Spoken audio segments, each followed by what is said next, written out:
And we thought we would do something biblical this morning, to start things off here this hour, and welcome Father Stephen Kelly from St. John Episcopal Church here in the heart of it all in Midtown Detroit. Good morning, Father Kelly. Good morning, Dr. Dave. How are you? I am great. Actually, are you in Midtown, or are you downtown, or you're just all part of it? I think the freeway is the official dividing line. So technically we're downtown, but I can look out the window. My front steps now are exactly halfway between center ice and home plate. So I'm a pretty good location. They knew you were there, and they built around you, which I think is really well. We're grateful that they didn't try to move us. I mean, the church did move once in 1936 to widen Woodward. We weren't moving again. Okay, Good. You've planted your flag just like we have here, and we're here to stay. You're here to stay. And Jamie Westrick, we have a challenge right now on the table from our good friends at St. John Episcopal Church. WRCJ has been here for the last 12 years. I think St. John Episcopal Church has us beat by a couple of years, Father Kelly. Well, yes. So in 1858, 1858, Henry Porter Baldwin decided from the front steps of his country estate, which was located where I-75 is now, to buy the apple orchard across Woodward, and perhaps the city of Detroit might grow to the north rather than along the river like most cities do. And so called a bunch of his neighbors together and said, look, I've got blueprints for a chapel at church. I'll donate the land, the blueprints, the first $1,000 to get started with a chapel. And 3 weeks later, they had all $7,000 in the bank, and broke ground in April, opened in November, and we've been worshiping the good Lord since 1859 in that location. 1859 at the corner of now what is Woodward and the Fisher Freeway. Right. So what was the street there before? Well, it started out as High Street. High Street. And then it was Verner. Oh, yes, Verner right. Highway. Yeah, and, sure. Which is interesting because, James Verner, they just celebrated an anniversary, and James Verner was one of our Sunday school directors. Oh, my goodness. So it's pretty interesting. 866-909-9725. The challenge on the table right now from our good friends at St. John Episcopal Church, and we're going to be talking about what's going on there. Thank you so much. 866-909-9725 or WRCJFM.org. You got an event coming up, Father Kelly, on the 21st, on Saturday night. Well, there's so much excitement going on in the neighborhood between the arena and the Fox Theater and Comerica Park, and we decided we would like to throw a fun community event. So on the 21st at 5 o'clock, we're having a community hymn sing. And it's going to be an opportunity for people to just gather together, and the marvelous Dr. Hugh Lewis will be at the organ console. Members of our choir will be there. Other choirs in the area are sending members and choral groups, and it's just going to be an opportunity for people to get in the pews and sing the old favorites. Oh, it's great stuff. Right at St. John's Episcopal Church, right on Woodward Avenue. If you've gone to Comerica Park, if you've gone to Fort Field, you know this church, and right in the heart of it all. Here in downtown Detroit, which is close to Midtown Detroit, which is close to you. And we've tied it all together with the signal here from WRCJ, celebrating all of the great community organizations that have planted their flag long before we have and continue to be the reason that Detroit is such a great place to live. The challenge on the table remains from St. John Episcopal Church in the heart of it all, here in Midtown, downtown Detroit. Father Stephen Kelly here this morning with us. St. John Episcopal believes very strongly in community involvement, Father Kelly. Your support of WRCJ is just one of the many organizations that you support. I'm really just amazed by the number of grants that you've been able to give to so many different organizations. Well, we made a decision a few years ago that God has really blessed us in so many ways. Right from the beginning of the starting of the parish 157 years ago to our current time when the neighborhood has changed and we've had more and more opportunities. So we wanted to give back. We wanted to share the bounty that God was blessing us with.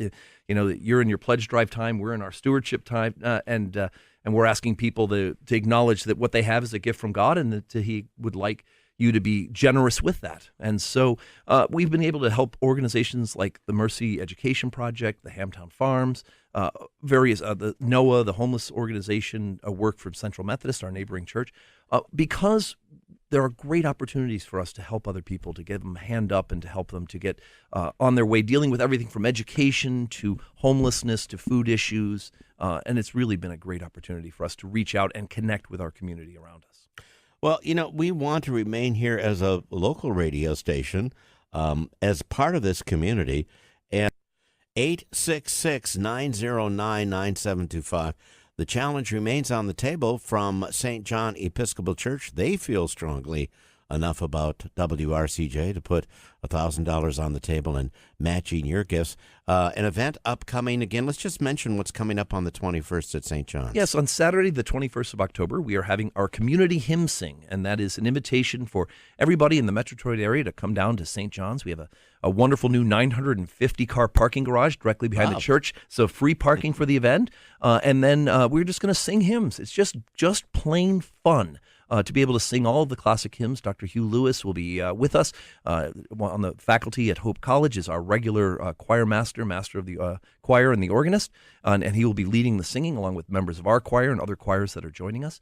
But it's just plain fun to have a good time. And then afterwards, you can stay downtown, appreciate everything that's going on. You could walk 3 blocks away and go to the opera, or you could take your program with you to the neighboring restaurants who are going to be offering discounts for dinner after the hymn sing. So it's just a great time to be in downtown Detroit on the 21st. Challenge grant from St. John Episcopal Church.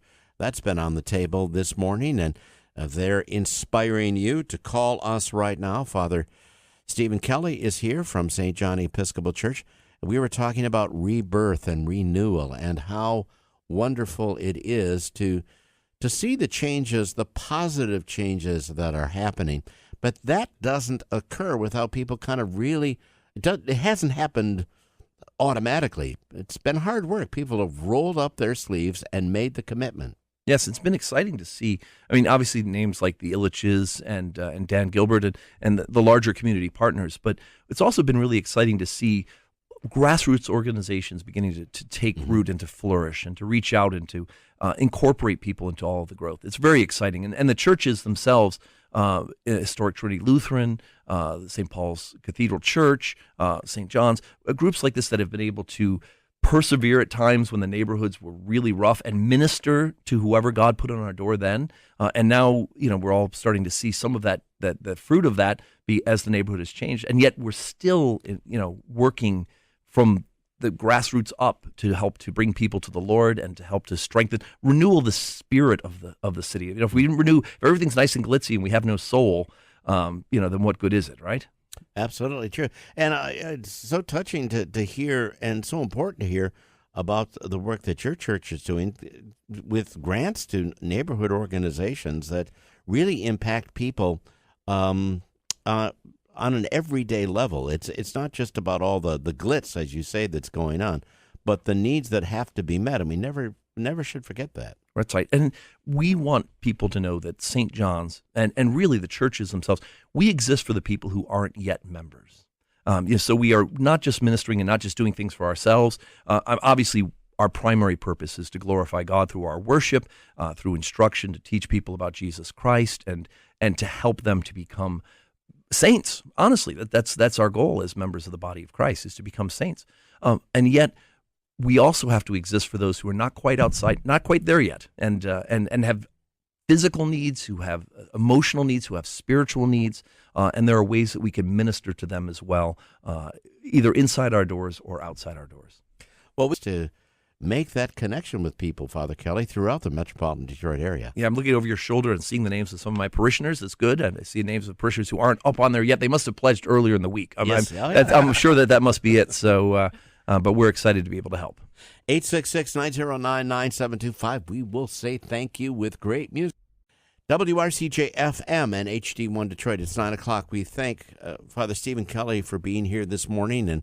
And Father Kelly, thank you for not only your personal support, but the support of your community, the good folks at St. John Episcopal Church. Well, thank you, David. It's been wonderful to be able to contribute and encourage people to join us for our hymn sing on the 21st. They can get more information at stjohnsdetroit.org, or they can, of course, like everybody else on Facebook, we are also St. John's Detroit, one word, on Facebook as well. That's fantastic. And we want to check in with Mike. Mike, did we make the challenge? Oh, yes. We sure did. Good job. Fantastic. And you've got a couple of people to thank here. Yeah, let's start with William from Grosse Pointe Woods, Morley from Ypsilanti. Hi, Morley. Susan from West Bloomfield, and Paul from Farmington Hills. That's fantastic. Absolutely fantastic.